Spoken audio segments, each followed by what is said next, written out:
Hey everyone, welcome back to Python for QA and Developers playlist. In this video, we are going to set up VS Code, Visual Studio Code for Python development. This is the editor we will use throughout the entire series, so getting this right will make everything else much easier. So before we start, make sure you have the Visual Studio Code installed on your system.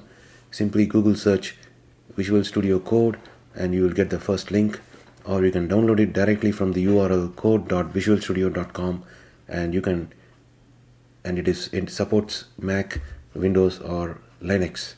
So once it is installed, open the VS Code and take a look at the interface so you can get familiar with the interface. So we have the extensions, the project explorer and all the various things, but the project explorer will show you that project, your Python project.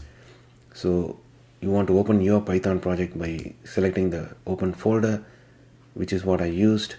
Open folder and point to your Python project folder, and then once you opened, you will see the project files and the virtual environment. And if you don't know how to set up virtual environment, I have a separate video that I will link in the description, so you can install the virtual environment, so you can put all your project specific libraries, the particular versions of libraries specific to this project. So now we have open the project in VS Code. On the left hand side you will see the extensions, and this is where you will install all the tools that you need for the VS Code, so you can use it in the interface. So let's type Python. So you will get the Python from Microsoft, which is this one, and then click install, so you will get the extension. These are the extension. Think of it like a Chrome extension.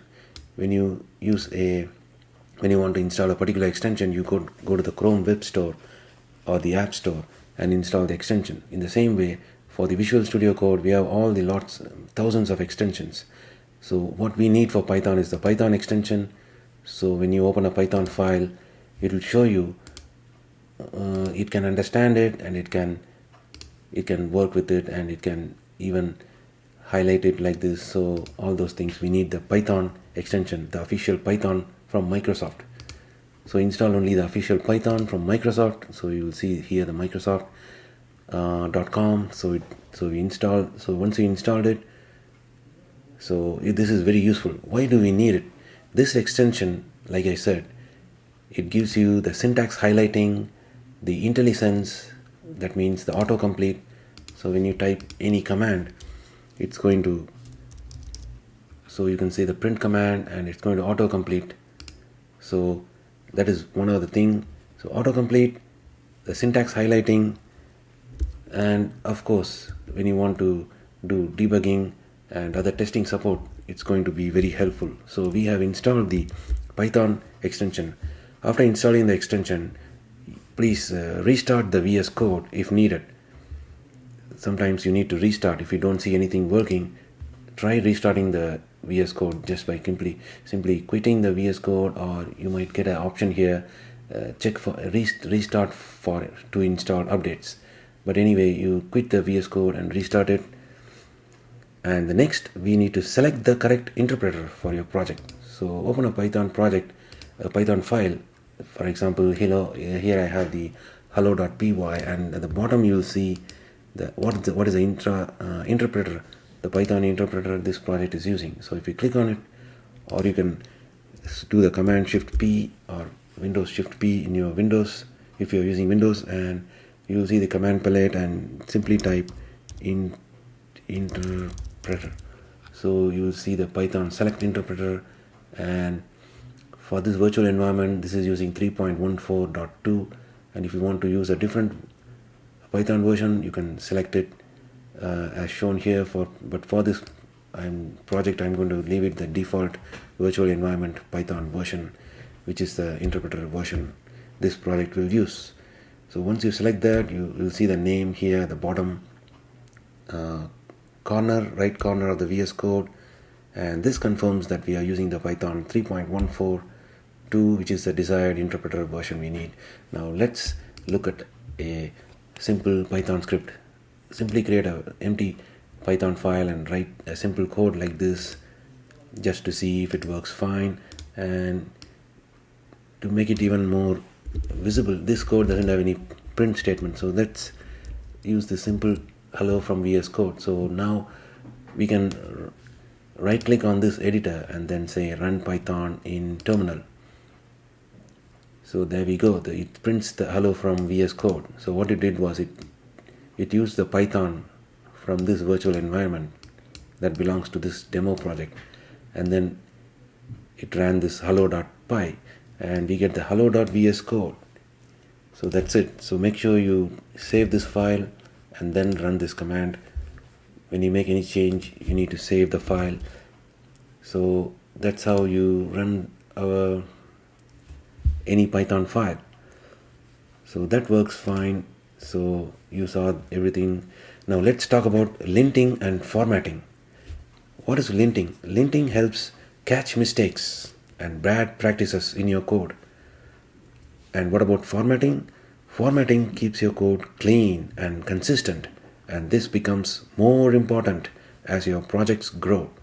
You can install a linter like Flake 8 or Pylint in your virtual environment using pip command. So you can use the uv command. And there is an important distinction I want to tell you here. We are inserting many things, extensions. These are for the VS Code, the UI interpreter, the IDE, right? So these are the extensions for this VS Code tool. And we have the linter. The Flake is a popular linter tool, Flake 8. And you can also use the Pylint, which was there previously, but more recently I like Flake 8 because it is more easy to use, and I will create a video in the future to explain why Flake 8 offers slightly more better features than the Pylint. So that's what the next step we are going to do. We need a linter. Like I said, linter is very helpful in catching your mistakes in the code and any bad practice in your code, and I will explain it in a few seconds. So let's go and install the Flake 8 linter. This is like an extension for the VS Code. So it will be like we can see the working of this Flake 8 in the VS Code, but for your project, the Python project, which is a demo project in my case, we need to actually go to the command prompt and install the this Flake 8 using the uv command or pip command. So that is needed for your virtual environment. So Flake 8 is what we need to do, and you can see here I have previously installed this, so I didn't get any other messages, but if you are installing for the first time, it will still go and install it.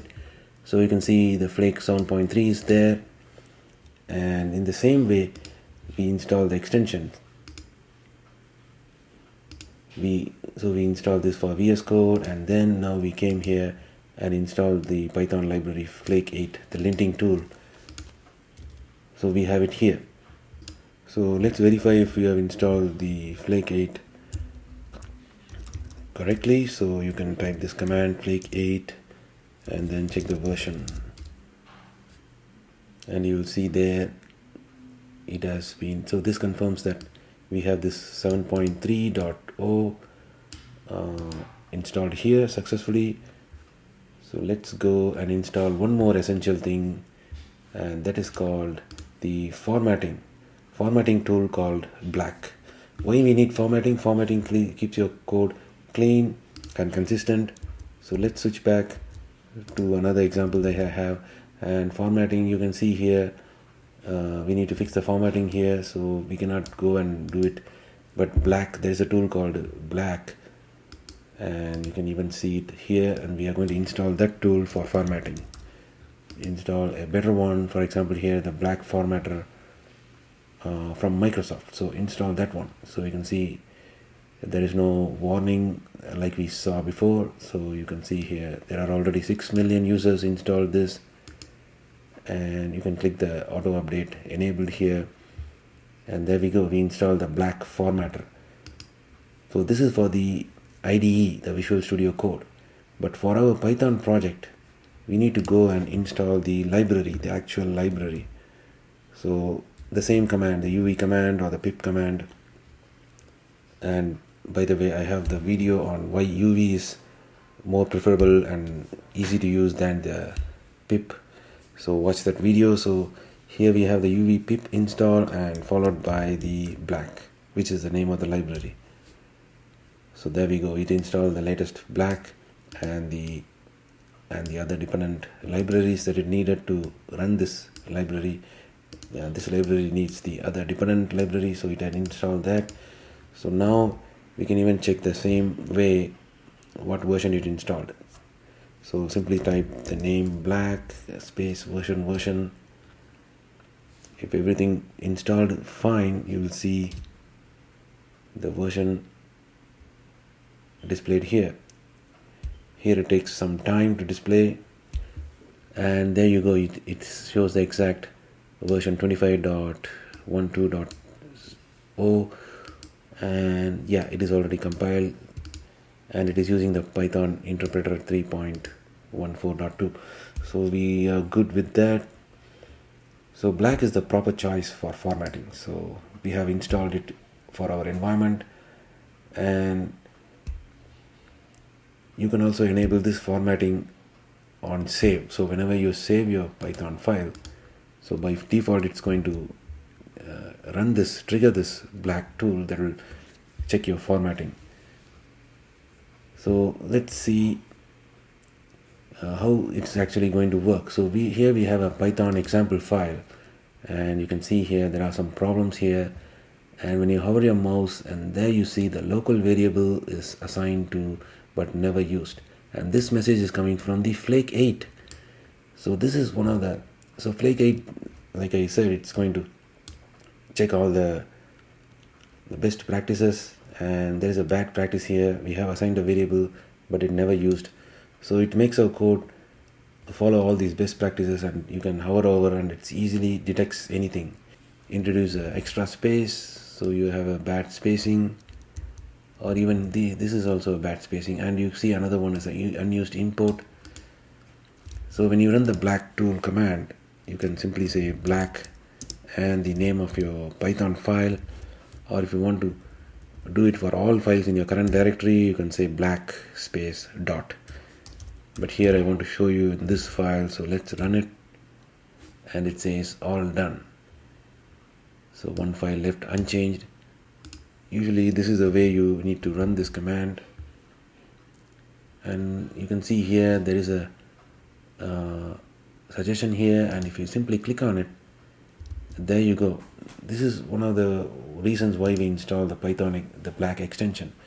So when you use the IDE, the black extension can be triggered. Think of it like the black extension is like a remote control for this actual black library. So that extension actually, so in the next video we will write our first real Python programs and start learning core Python concepts step by step. So keep following this playlist, and I will see you in the next one.